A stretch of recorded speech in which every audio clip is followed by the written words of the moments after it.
Au Caire, cette clinique de fécondation in vitro voit défiler chaque jour jusqu'à 10 patientes. Les patientes restent ici après l'opération. On les garde 2 ou 3 heures dans ces chambres et puis elles peuvent partir.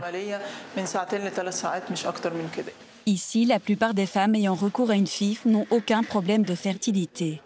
Avec leur mari, elles optent pour cette technique de procréation médicalement assistée dans un seul but, choisir le sexe de leur futur enfant. Ça, c'est le microscope. Et ça, ce sont les réservoirs de nitrogène où les embryons congelés sont conservés. Aujourd'hui, on a transféré un échantillon avec beaucoup d'embryons pour déterminer leur sexe.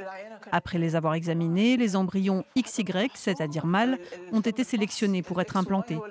Et les embryons XX, donc femelles, ont été exclus. Dans l'écrasante majorité des cas, ce sont des embryons mâles qui sont recherchés. Coût de l'intervention, près de 2 000 €. Un prix qui attire des couples venus des 4 coins de la région. Il y a des Libyens, des Yéménites, des Jordaniens, des Saoudiens, des Émiratis. Toutes les nationalités viennent pour le tourisme médical et profiter en même temps du beau temps en Égypte. Ils veulent choisir le sexe de l'embryon car cette option n'est pas disponible chez eux. Ils choisissent évidemment des garçons. Peu de personnes viennent ici pour choisir des filles, bien sûr. En Europe, le recours à la FIV pour choisir le sexe de son enfant est interdit pour des raisons éthiques. En Égypte, aucune législation ne contrôle ou limite cette pratique. Il n'existe pas de chiffre officiel sur ce phénomène, mais il semble florissant. Les cliniques ont pignon sur rue et savent quel genre mettre en valeur pour attirer les clients. La plupart d'entre eux viennent des campagnes de Haute-Égypte. Dans ce village à 200 km du Caire, Ahmed est père de 3 enfants, 2 filles et 1 garçon. Regarde ici, Abdallah. T'as compris? Il joue au football. Pour Ahmed, ne pas avoir de fils était inconcevable. Il y a 5 ans, il a payé une FIV avec sélection du sexe à sa femme pour s'assurer que son prochain enfant serait un garçon.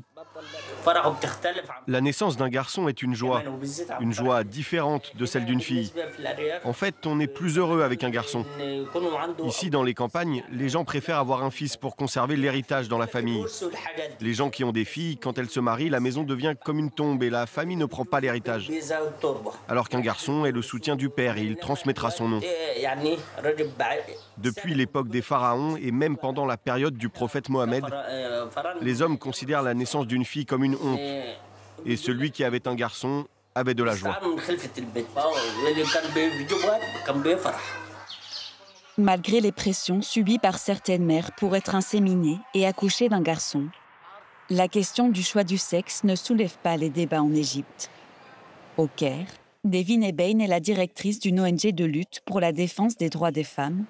Face aux publicités des cliniques de fertilité avec choix du sexe, elle ne veut plus d'enfants et n'a jamais voulu d'un garçon à tout prix. Une honte et un affront pour sa belle famille. La famille de mon mari m'a dit « Tu as déjà des filles, on a peur que tu en aies une 4e, choisis le sexe ». Je leur ai dit « Non, c'est Allah qui décidera ».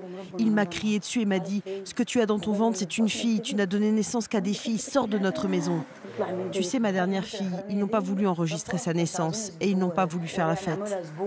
J'ai emmené une de mes filles malade chez 3 médecins différents qui ont dit qu'il fallait lui enlever les amygdales, mais ils ne veulent pas payer pour l'opération. Si c'était un garçon, ils courraient chez le médecin. Mais comme c'est une fille, ils disent « De toute façon, elle ne nous rapportera rien, elle va se marier et dégager ». Malgré les pressions subies par certaines mères pour être inséminées et accoucher d'un garçon, la question du choix du sexe ne soulève pas les débats en Égypte. Au Caire, Devin Ebein est la directrice d'une ONG de lutte pour la défense des droits des femmes. Face aux publicités des cliniques de fertilité avec choix du sexe, Devin Ebein reste incrédule.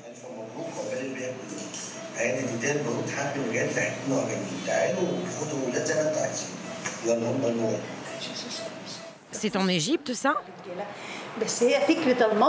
L'idée de la position des filles en tant que sexe inférieur et de second ordre persiste en Égypte, surtout dans les campagnes. Bien sûr qu'on a un problème avec cette culture qui estime que le garçon est plus important et préférable à la fille.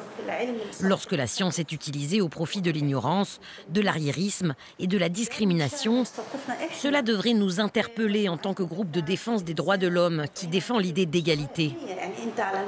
À moyen et long terme, si ces interventions médicales et scientifiques continuent d'augmenter, quel sera l'impact sur la démographie et le développement de notre société ? Les ONG égyptiennes de défense des droits des femmes dénoncent une nouvelle banalisation de la discrimination envers les femmes et demandent l'interdiction de cette pratique.